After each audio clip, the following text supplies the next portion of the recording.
I was born in Freiburg in Germany in 1937, the youngest of 4 children, 2 sisters, aged 3 and 5, and a brother, aged 7. My mother was Swiss, and my father was born in Berlin. As his parents were Polish, my father was not eligible for German citizenship. In March 1938, Poland introduced a bill which took effect from October, whereby Polish passports would be revoked if their citizens had lived abroad for more than 5 years.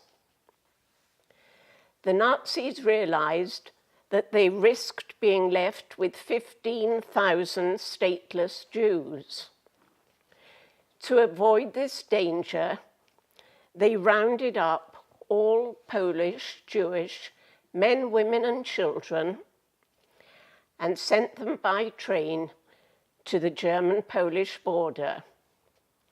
The men having been taken to prison the night before and released the following day. My family was amongst this group. We were allowed to take just 1 piece of luggage each, and our destination was Sponheim Transit Camp. With my mother carrying me and my father, my 3-year-old sister, there was very little luggage that could also be carried. The journey took around 3 days in a locked train under armed SS guards, after which we had to walk for about 2 miles in freezing weather conditions in order to reach the refugee camp.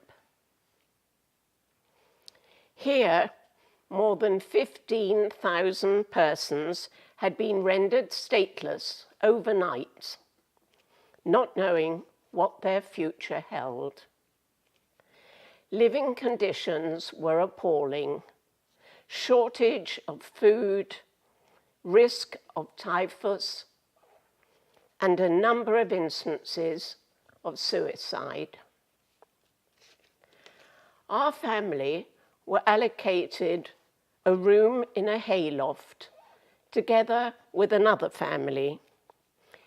Meals had to be collected at a soup kitchen. My grandmother in Switzerland heard of our plight. She begged her sister in Poland to take us into her home.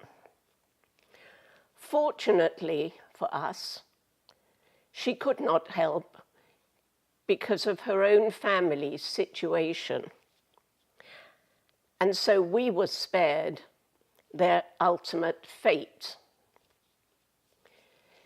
It was as an act of revenge on hearing of his parents' deportation to Sponheim that Herschel Greenspan shot a German diplomat in Paris, an act that the Germans used as a pretext for Kristallnacht on November the 10th.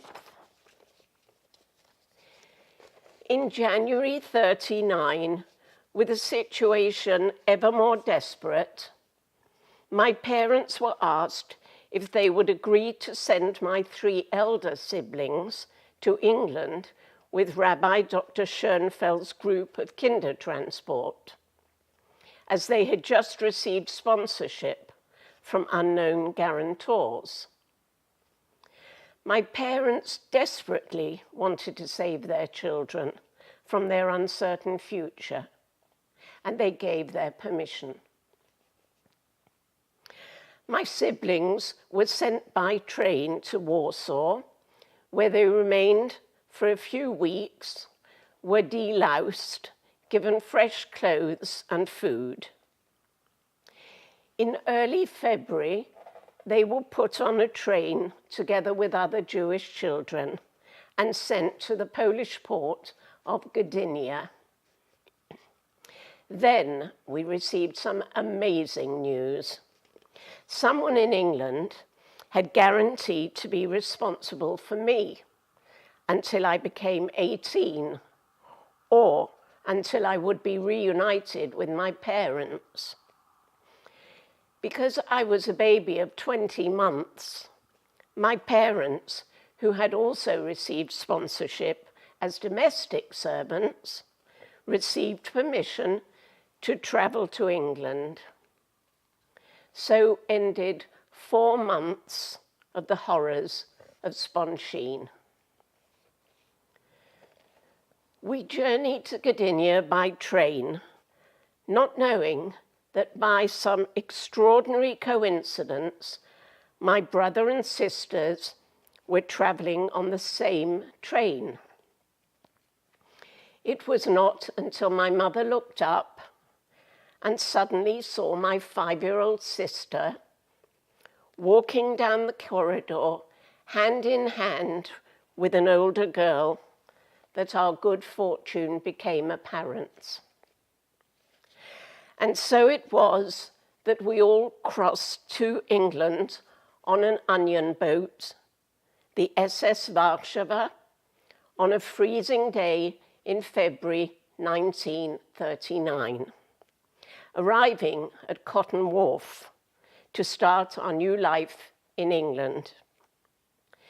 Being the only complete family to arrive on a Kindertransport, we were the subject of much media publicity, and our photos appeared in the national press. We were penniless, knew nobody in England, and spoke not one word of English. But our family had been saved, and for this we were overjoyed.